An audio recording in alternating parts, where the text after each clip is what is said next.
Good afternoon, everyone. Thank you for spending your valuable time right here at the Adapt 2030 channel. Freak hailstorm. We're seeing it again and again. Larger hail. Record cold June, Southeast Australia. Actually coldest ever in Sydney. Cold in New Caledonia. Cold in Easter Island. Weather zone dumping the snow. Speaking of snow, Beartooth Pass 4 feet US. Closed roads again. Snow in June. And nothing says warmest year ever as emu sliding on the ice. Recession, Lamborghini at McDonald's. Eurozone food and drink prices. U.S. wheat exports 50-year low. Perhaps we should have integrated microhydro from the beginning of our energy mix.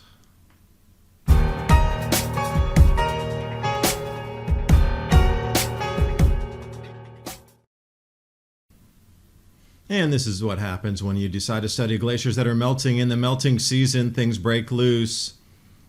Do you think you can run fast in the crampons? It's kind of like the world moving at us really quickly. Oh, if we just take a little bit of action for preparedness, we can avoid the chaos. As long as you know where to look, I guess. New Caledonia. For those of you, tropical island, there it is. Off of Australia, bottom left in the box. Very close to Fiji. June, record cold, 3/10 from all-time lowest temperature ever in the country's history. I guess we'll chalk it up to, hey, whatever, don't think about it. Vanuatu, also tropical nation, 12 degrees Celsius. Fiji, 15, pushing lows there too. Now, further on in the article here, it talks about, in addition to New Caledonia, Vanuatu, and Fiji being cold, subtropical Easter Island, surrounded by seas also. They don't get that exceptionally cold, but 51.6 Fahrenheit, 10.9 C, a rare low. So I thought if we look out in Rapa Nui, if 10 degrees Celsius was a rare low, what do you think 5 degrees Celsius is going to bring to the island? Over into Russia, snowing, Vorkuta. That's on the 16th of June. And to stay on the theme of snows, we're going to jump over to Beartooth, the all-American road. It's right between Montana and Wyoming. One of the most beautiful drives in America, hands down. Now, Beartooth Pass, Wyoming and Montana, closed Saturday due to 4 feet of snow, fresh, falling. This is on June 26th, the day prior, almost into July. And you'll hear the stories if it can snow anytime. Yeah, I get it. But the 68-mile road, 10,000 feet. Remember that blizzard that swept through Pikes Peak in Colorado a week prior to this? Seems like the higher elevations are seeing some unusual changes. But since I came back from New York City about 3 weeks ago, I had a trip up there. Just let's check in on New York because they were covered in haze for a moment. But here it is, 1898 to 2017. Star Fort right in front of you. Unusual hails, freak hailstorm, flash flood, Red Rocks. Now they're having a concert out there, and as you can see, the amount of hail coming down, nearly golf ball size, not quite that big, but apparently those in attendance hadn't experienced hail directly smashing on the ground on their feet, in the glass in their cars, and everybody was a bit freaked out. I could see why. Check this out. Many people today struggle to manage their weight, but this is more true than ever after the age of 20. This is because after the age of 20, our body's metabolism slows down by as much as 4% every decade. Luckily, there's ways to help get that fast metabolism back and in time for summer. If you want to try it now, because last time they ran out of supply. Took them a little while to get stock and inventory back in, more and more difficult with the supply chains. Also for the Adapt 2030 audience, take 51% off your order by going to adaptwithketo.com or click on that link in the description box below. It'll take you to the same place. And now on with the video. They're just lucky that this size didn't come down during that event because many more people would have had difficulty making it out of there. Remember, June 16th, massive hailstorms ripping through the U.S. along with the lightning storms, flash floods. But it's borderline absurd when it reaches that type of level. And I'll say it before, as many videos, talking about some of these cycles in history, the bowling ball size is the next thing inbound. It seems like there's going to be a very large step up in terms of effect, updrafts, atmospheric cavitation, that'll allow that, what you just saw as larger than grapefruit, go back through that course again to continue to grow in size. You know, some of these bowling ball size pieces, 20 pounds or so, even if it's in a very small area, that's a completely ruined area. And as we see the off and on cool and cold, below freezing temperatures in British Columbia, parts of Washington State, you know, not good for crops, not good for fruit, veg production, things running 15 degrees Fahrenheit below normal in California. And it's just this hodgepodge of hot, cold, wildfire smoke, sulfur dioxide. And the southern hemisphere is taking the brunt of it now with the Hunga Tonga eruption and the ozone depletion event, along with the cooler temperatures with more water in the atmosphere. So where you would look is southern hemisphere to see if there's any anomalies. Aussie shiver through coldest May ever. Okay, we're in June. What about that? So we got May as a coldest, and then we have a record cold in June too. See, it's fitting that pattern of you're adding 10% more vapor into the atmosphere. So there are going to be different effects on how much sunlight's coming through that, what types of storms it generates, and where the jet streams and cloud cells move to because of all the extra atmospheric water vapor up there. 10% added to our atmosphere in a single event, Hunga Tonga. Now the Guardian's even picking this one up here. Southeast Australia, record June cold. Now if you were to only read the snippet, you would see Sydney's minimum temperature drop to 1.8 degrees Celsius, Canberra well below freezing at 5.6 Celsius below. And then you would glimpse past that and go, oh, well, it's just a little cold. Okay, well, let's look at it. Sydney, the coldest June temperature ever recorded. That's a big statement from just Sydney reached 1.8 degrees Celsius. And along with that cold, an enormous amount of snow. Now, when 9 News in Sydney is talking about Perisher Valley as bone-chilling cold, says something for the ferocity of these fronts blowing through. And anywhere you see white on that map is snow cover. This early in the season, every ski resort is going to be off the hook. So if you had skiing in mind, it looks like Australia might be your place to go. Thredbo opened for skiing a month early, actually 6 weeks early comparatively to normal years. But who's counting? Snow was a thing of the past. Whoever held on to those investments was pretty crystal ballish. And down in Victoria, look at how heavy and sideways and moisture-laden that snow is, bending trees over icy snow. That wouldn't be any good for skiing. You'd be slipping all over the place. Ski in, ski out, Cedarwood Apartments. Now this is from a couple of the storms, but you can see how the snows continue to accumulate. And nothing says warmest year ever like the emus sliding on the ice.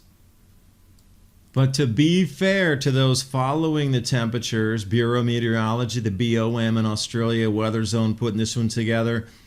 So maximum temperature anomalies, it's the hottest temperature recorded in the day, not the minimum temperature anomalies, which would be something very different to look at in this chart here. But notice where the greens are. That's the maximum temperature for the day.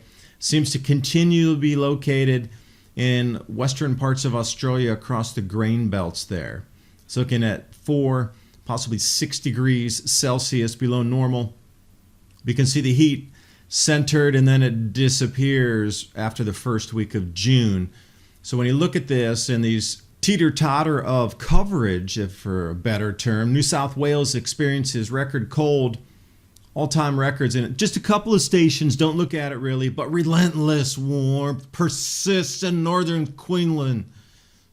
They're going to have their warmest June on record. And don't you forget it.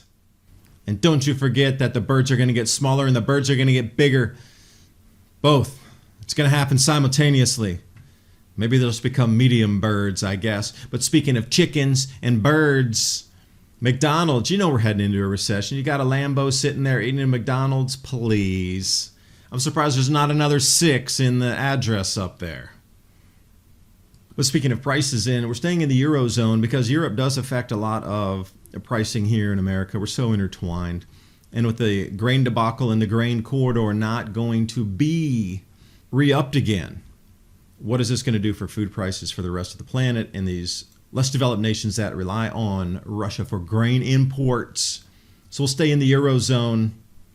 Red is the selling price expectation from manufacturers. They say it's a 9-month lead. The blue is the real-time pricing. So we can see where it moves in advance-ish, and this is how traders will also gauge what companies' quarterly earnings are going to do. So there's a front-running metric, which would be the selling price expectation, and you'd have to jump back into the producer price index to find that, and then refine and get super granular. But USDA sees U.S. wheat exports plunging to a 50-year low. That's just because we haven't grown it.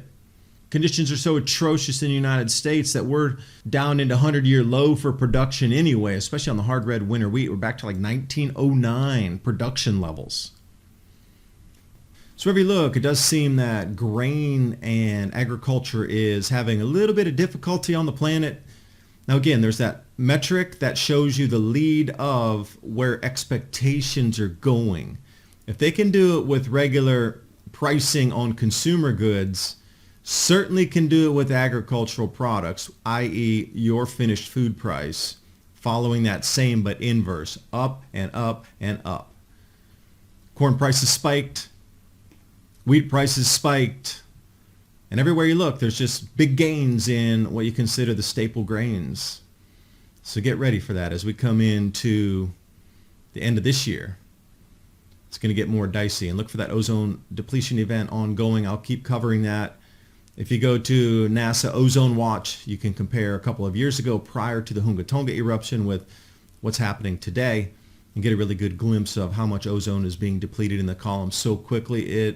It will be the largest story by the end of the year. Again, if you're going to front run something, you can see the metric and the decrease in ozone concentration, and then the subsequent, how long is that lead time until somebody notices and wants to make it a big story to run with it, so you pay more tax.